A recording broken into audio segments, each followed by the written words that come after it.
அனைவருக்கும் வணக்கம். நான் டாக்டர் எம்.கே. காந்திமதி, குழந்தைகள் நல மருத்துவம் மற்றும் தாய்ப்பால் ஊட்டலுக்கான சிறப்பு ஆலோசகர். வாங்க டாபிக் என்னன்னு பார்க்கலாம். இந்த வீடியோவில் தாய்ப்பால் ஊட்டலில் ஏற்படும் சில முக்கியமான பிரச்சனைகளை பற்றியும் அவற்றை எப்படி கையாள்வது என்பதை பற்றியும் பார்க்கலாம்.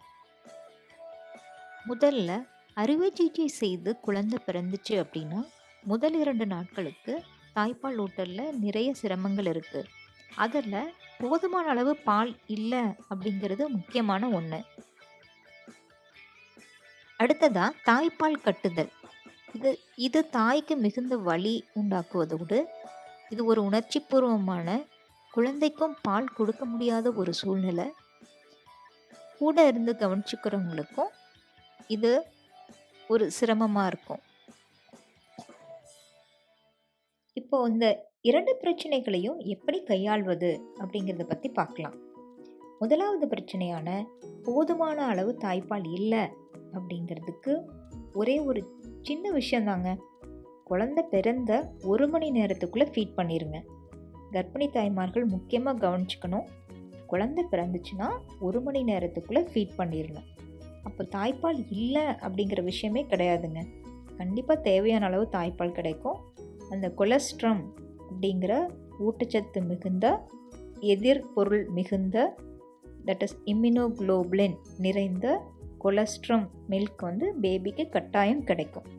1 மணி நேரத்துக்குள்ளே ஃபீட் பண்ணணும்.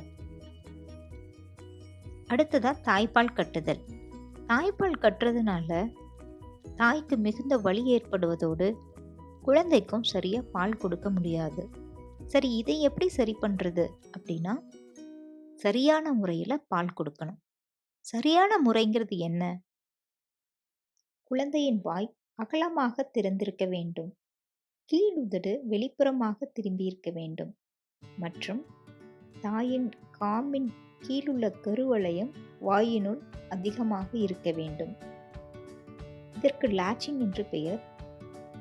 இதை நான் கூறும்பொழுது உங்களுக்கு புரியாமல் இருக்கலாம்.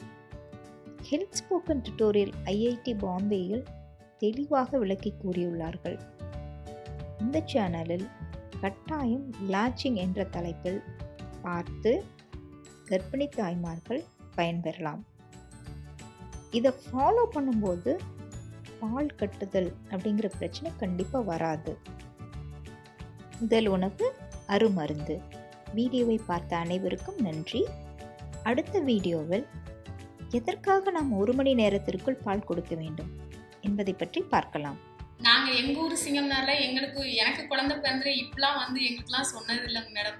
இந்த மேடம் இவ்வளவு சொன்னதை பற்றி நானே இப்போ தான் இந்த குழந்தைக்கு இப்படி ஒரு பால் கொடுக்கணும், இதில் இவ்வளோ ஒரு விஷயங்கள் இருக்குன்னு இதில் தான் நான் தெரிஞ்சுக்கிட்டேன். இந்த மேடத்தை வச்சு தான் நான் தெரிஞ்சுக்கிட்டேன். எனக்கு எப்படி சொல்கிறதுன்னு எனக்கு தெரியலை. ரொம்ப ரொம்ப நன்றி. காந்திமதி டாக்டருக்கு ரொம்ப நன்றி. நான் இந்த டாக்டரோட விஷயத்த நான் எங்க ஊர்ல யார் குழந்தை பிறந்த சிங்கமாரிக்கு பிறந்தாலும் கண்டிப்பா நான் சொல்லுவேன்.